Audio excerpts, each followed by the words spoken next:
Inside XSI, each object can have operators applied to it. These operators can control the addition or subtraction of geometry, or simply deform it. Underneath every object primitive you'll find the geometry section, and this is defining the original creation state. I can go back and change this at any time, so long as I haven't frozen the construction history. A simple move component is not adding or subtracting any sort of geometry, edges, points, that sort of thing, but it is changing the topology.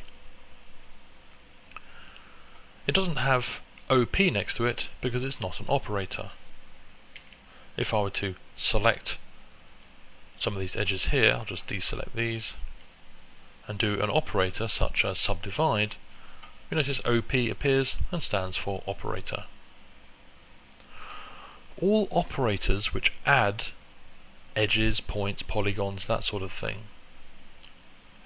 will be applied into modeling because they will adjust the amount of data in my base shape. So even if I were to go to something like animation and I were to select some more components here and I were to do this, the subdivide operator still lives inside modeling because it is adjusting the original base shape. The move component on the other hand isn't adding or deleting geometry and therefore can be moved out of that construction mode.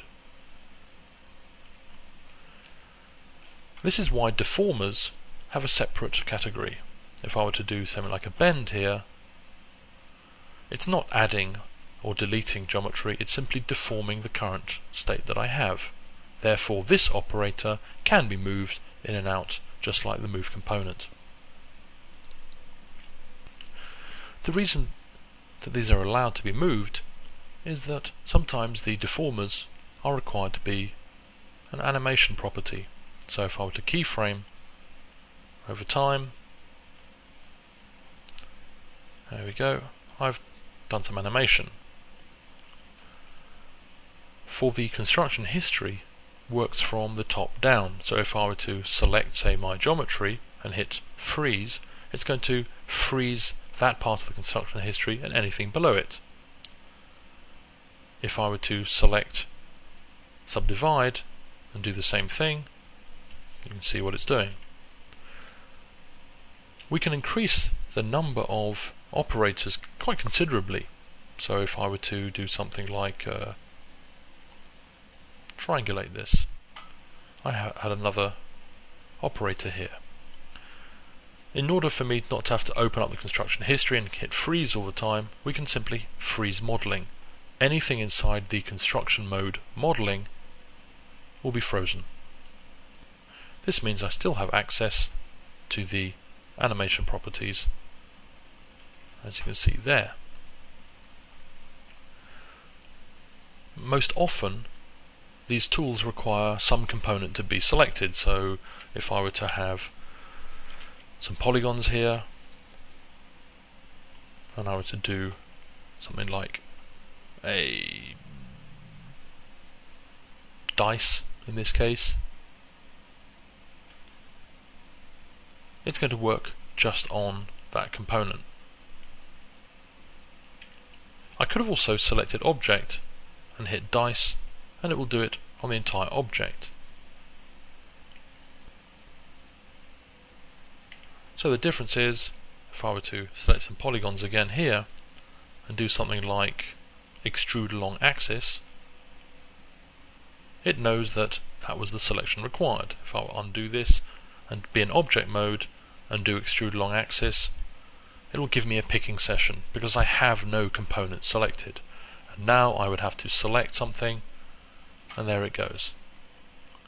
It is therefore a lot easier to define the selection parameters, polygon, edge, point, that sort of thing, before the operator is applied.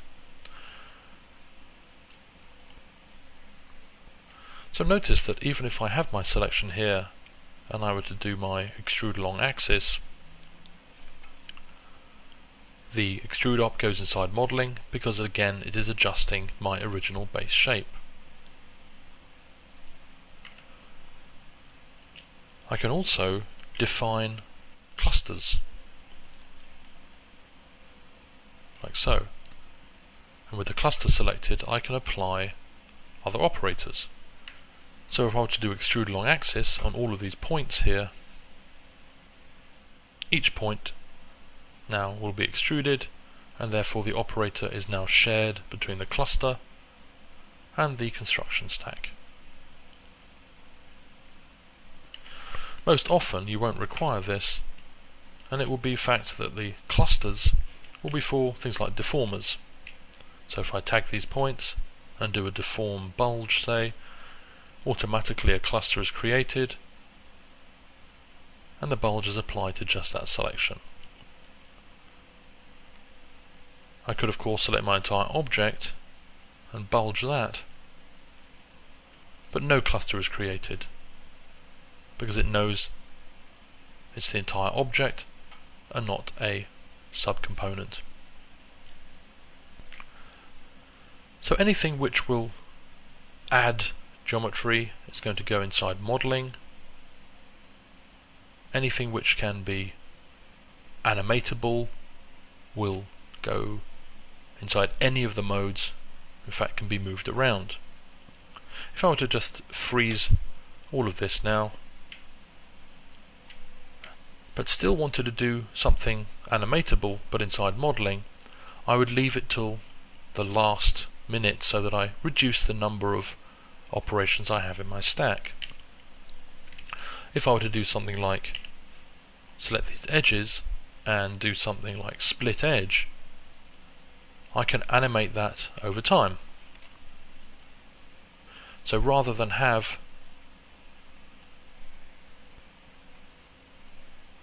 a whole big construction history stack, I've got a much smaller one with my split edge here, and I'm still able to animate it over time.